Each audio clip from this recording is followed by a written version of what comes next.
પહેલા કિંજલ દવે, પછી કિંજલ રબારી, આરતી સાંગાણી અને હવે કાજલ મહેરિયા. ગુજરાતી લોક ગાયિકાઓના લગ્ન ખુશીના પ્રસંગ કરતા વધુ વિવાદનું કેન્દ્ર કેમ બની રહ્યા છે? શા માટે શરણાઈના સૂર વચ્ચે વારંવાર વિરોધના નગારા વાગે છે?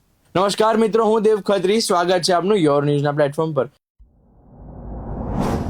ગુજરાતમાં લોક સંગીતની દુનિયા છેલ્લા થોડાક વર્ષોમાં ધમાકેદાર રીતે વધી છે. ગામડાથી ઊભી થયેલી ગાયિકાઓ આજે લાખો રૂપિયા કમાઈ રહ્યા છે. સ્ટેજ ઉપર તાળીઓ, સોશિયલ મીડિયામાં ફોલોઅર્સ અને જીવનમાં સફળતા. પણ આ સફળતાની પાછળ એક સવાલ ઊભો થયો છે: શું આ ગાયિકાઓને પોતાની જિંદગીનો સૌથી મોટો નિર્ણય લેવાનો અધિકાર છે કે નહીં? તાજેતરનું ઉદાહરણ કાજલ મહેરિયા.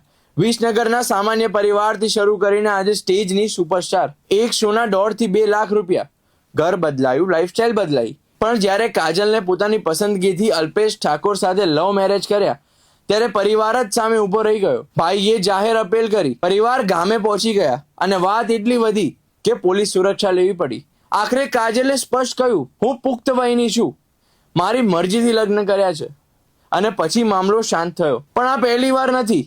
કિંજલ દવે પરિવાર સાથે હતો, પણ સમાજે આંતરજ્ઞાતીય લગ્ન લઈને વિરોધ કર્યો. નાત બહાર મૂકવાની ધમકી સુધી વાત પહોંચી ગઈ. કિંજલ રબારી લગ્નની જાહેરાત પછી સમાજનો એટલો દબાણ આવ્યો કે લગ્ન થયા નથી કહીને પાછું ફરવું પડ્યું.